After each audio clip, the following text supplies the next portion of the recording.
Hello! Welcome sa ating YouTube channel, The Newbie Wheelgun Enthusiast. So, dito sa YouTube channel natin na ito ay ipapakita natin ang ating journey sa ating pagkakaroon ng interest tungkol sa mga revolver na barel. Okay, so ah bakit revolver na baril ang ating napagka-interesan? Well, ah unang-una, kaya ako nagkaroon ng interest sa mga wheel gun or yung tinatawag na revolvers dahil nga nung bata pa ako, siguro nasa mga 9 or 10 years old pa ako, binilhan ako ng papa ko ng isang replica ng isang snub nose na revolver. Yung parang toy gun siya pero parang replica, exact replica talaga siya ng isang snub nose na revolver.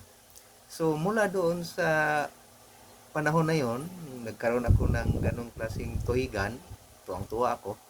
Hanggang sa ngayon, hanggang tumanda na lang ako, parang yun yung tumatak sa isip ko na pag sinabing handgun or uh, baril na handgun, maliliit, ang papasok kaagad sa utak ko yung revolver. Hindi parang wala sa isip ko masyado yung mga semi-automatic na baril. Kaya yun ang parang napagka-interesan ko at saka gustong gusto ko yung itsura niya, yung forma niya. Kaya yun ang nagiging interest ko pagdating sa handgun. Okay? So, yun ang unang dahilan bakit nagkakaroon tayo ng interest sa revolvers. Pangalawa, sa totoo lang, wala naman talaga akong kaalam-alam tungkol sa mga baril. Okay? So, zero knowledge talaga ako pagdating sa mga baril. Uh, kung tutuusin nga, never naman akong nakapagpaputok ng baril. Nakahawak ng totoong baril, pero hindi nga wheel gun yung nahawakan ko, yung parang semi-automatic na 1911 na baril.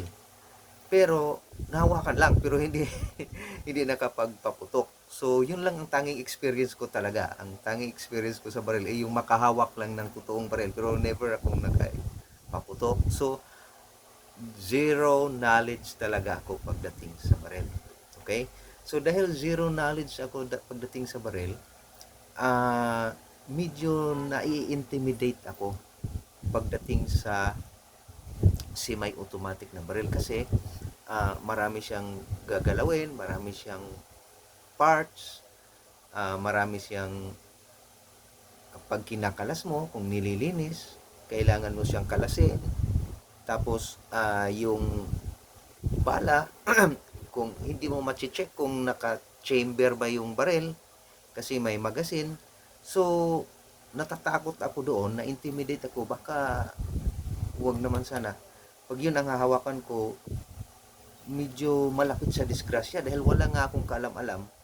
Tsaka wala akong time kasi, although hindi naman tayo pero may trabaho kasi tayo, wala akong panahon na mag-aral ng matagal, pag-aralan kung ano ba yung mga paano ba ikalasin, paano i-maintain yung mga semi-automatic na barel.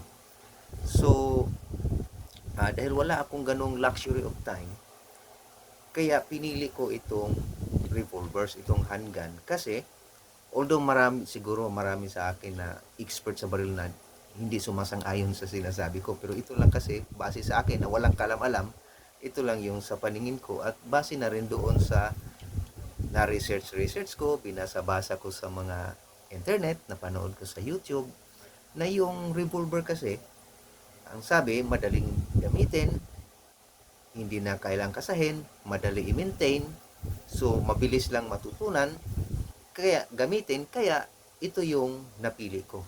So ito yung number 2 na reason. Pero siguro kung tutusin nga, baka ito yung number 1 na reason Pero sinabi ko lang kasi na yung kasi ang nagiging interest ko kasi pag sinabing handgun, talagang revolver ang pumapasok sa utak ko dahil yun yung uh, tumatak sa isip ko nung nagkaroon ako ng ah, replica, toy gun na exact replica ng snub nose revolver. So, yun ang isa sa mga dahilan dahil zero knowledge ako pagdating sa baril, nai-intimidate ako doon sa mga automatic, semi-automatic na handgun na maraming moving parts, maraming kakalasin pag i-maintain, tapos pag naglagay ka ng bala, hindi mo ma-check, hindi mo makikita, kailangan mo pang so marami kang dapat pag-aralan. Kailangan ng mahabang panahon para makabisado mo, ma-familiarize mo yung baril para ma-practice mo talaga kung paano siya safe gamitin. So, unfortunately, wala akong ganung time. So, kaya, pini-prefer ko itong revolver dahil base sa pag-aaral ko, base sa nakikita ko sa YouTube, sa internet, na madali lang itong gamitin, madali lang itong i-maintain, at saka madali mo lang ma-check kung may bala ba. May bala ba yung, kasi titingnan mo lang yung ano niya, yung lagayan ng bala, yung bola, di ba? Kung tawagin, madali lang ma-check kung may bala. So, para sa akin, iwan ko lang kung tama ba ito, pero para sa akin na walang kaalam-alam sa brand, parang mas safe ito na para sa katulad ko. Okay? So, yun ang dahilan bakit ko napili itong revolver. Tsaka, yung issue tungkol sa capacity, yung sa hindi ko tinitingnan yun kasi sa totoo naman talaga, hindi ko naman talaga nagkaroon ng interest sa baril dahil makipagbarilan tayo. Wala po. Hindi tayo ay peace loving person, wala tayong interest na makikipag-away o manggugulo. Talagang gusto ko lang magkaroon ng experience at saka maranasan paano pumutok. Yun lang talaga. So, kaya hindi factor sa akin yung capacity ng baril, yung dami, dahil wala naman tayong intensyon na makipagbarilan. Ang akin lang, gusto ko lang maka-experience ng baril at saka matupad yung pina-interest ko, yung nakahiligan ko na revolver o wheel gun. So yun lang po ang intention ko bakit ako nagkaroon ng interest na gustong maka-acquire niyan. Tsaka ang sabi doon sa research, mas reliable daw itong revolver kasi hindi daw ito nag-jam kasi kalabitin mo lang, hindi pumutok, kalabitin mo lang siya hanggang pumutok, ganun daw ang sabi nila. Whereas itong semi-automatic daw, nagja-jam, tsaka minsan may problem ng ejection, yung hindi daw mag-eject yung shell ng bala pag nagano. So tayo katulad ko na walang kaalam-alam, baka hindi ko alam pa paano gagawin, baka mataranta pa ako pag ganun ang nangyayari. Kaya para sa akin, mas convenient piliin itong revolver. Okay? So, yun po ang dahilan. So, dito sa channel natin na ito, ay ipapakita natin ang ating journey sa interest natin sa revolver. Kung paano tayo kukuha na papakita, i-document natin dito kung paano tayo kukuha ng LTOF, paano tayo makabili ng barel na gusto natin, at hanggang sa hopefully baka darating yung panahon maka-try na tayong makaputok sa range kung sakali man.